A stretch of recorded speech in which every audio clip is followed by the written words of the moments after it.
mistério insondável. Achamos que o conhecemos, que dominamos cada montanha, cada vale, cada rio.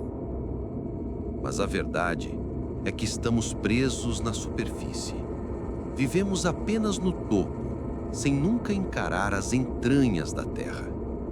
A maior parte do nosso mundo permanece inacessível. Mais de 70% da superfície está coberta por oceanos. E, no entanto, mais de 80% dessas águas nunca foi explorado.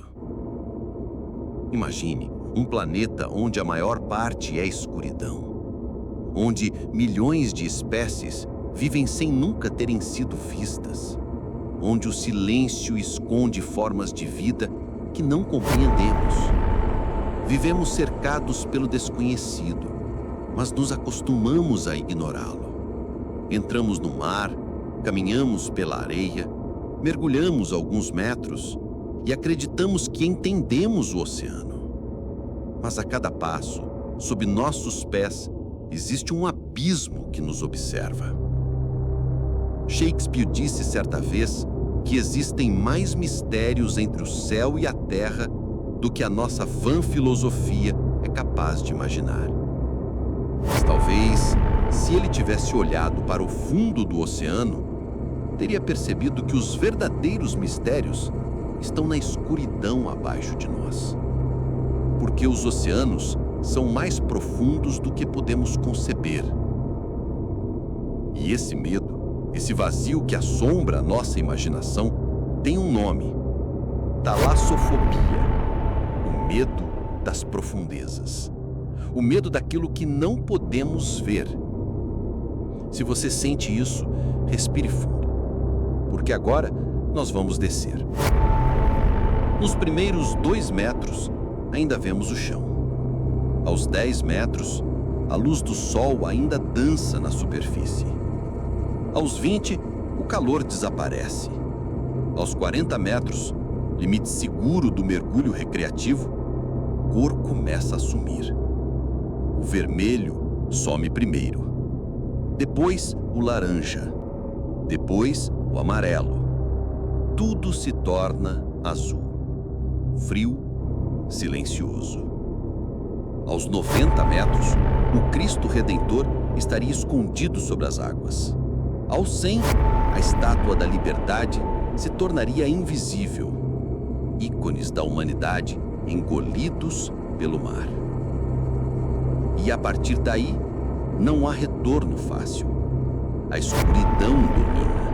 A pressão se multiplica a cada metro. É como se toneladas esmagassem cada centímetro do corpo.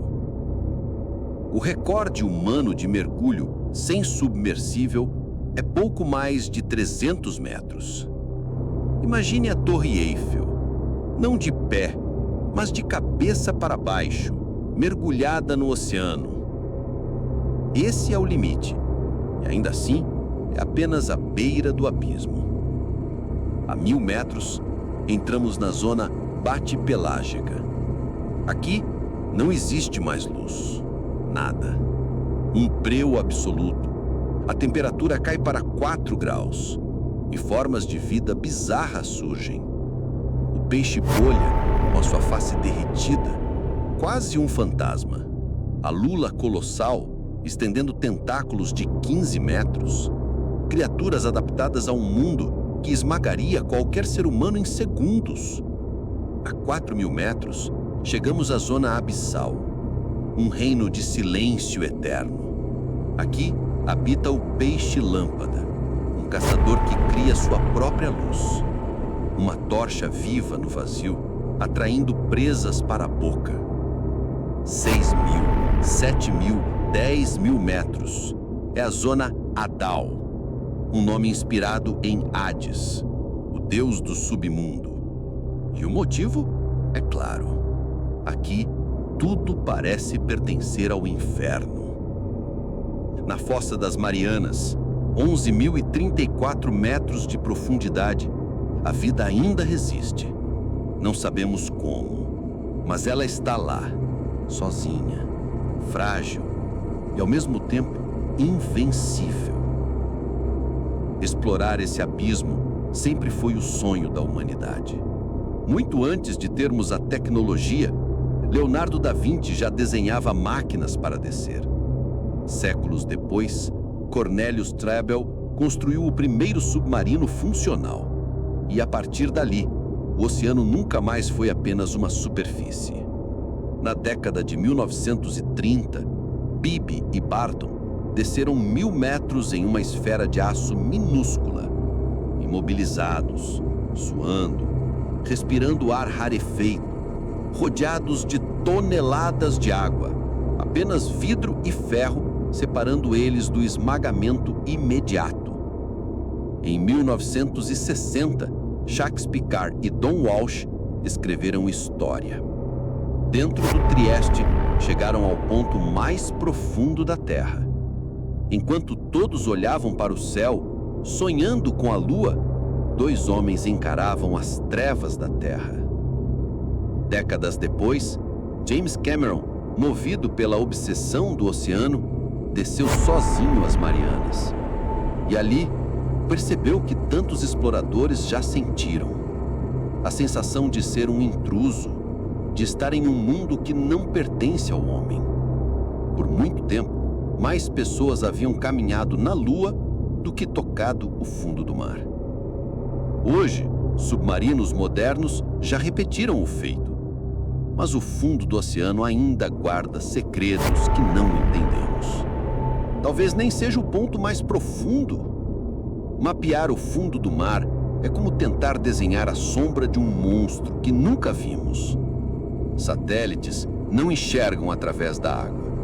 Eles apenas percebem pequenas ondulações na superfície, como pistas invisíveis de montanhas e vales.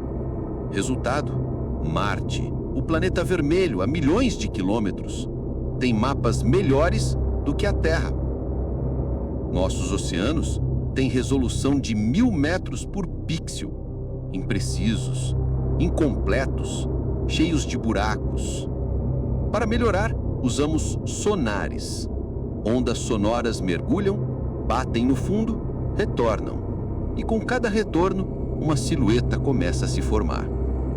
Mas mapear todo o planeta assim poderia levar séculos. Foi por isso que nasceu o projeto Seabed 2030. O objetivo: mapear todo o fundo do mar até 2030. Quando começou, só 6% era conhecido. Hoje, passamos de 20%. Mas falta muito. E quanto mais avançamos, mais riscos criamos. Mapas detalhados podem levar à exploração de petróleo, de metais raros, de recursos escondidos. E junto com eles, viria a destruição. Porque se até sacolas plásticas já foram encontradas nas profundezas das Marianas, então a verdade é simples. Nós já deixamos a nossa marca, até no último lugar que deveria estar intocado. Mas ao mesmo tempo, precisamos continuar. Não por curiosidade, mas por sobrevivência.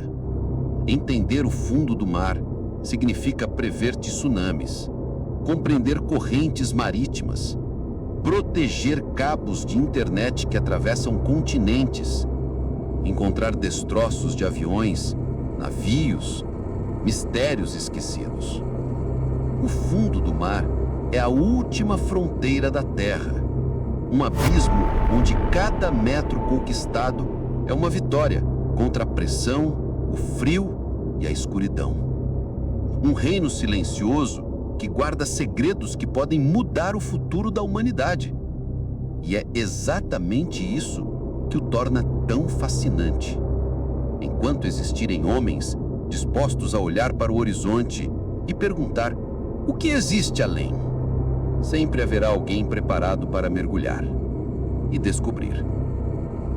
Curta nosso canal e deixe seus comentários.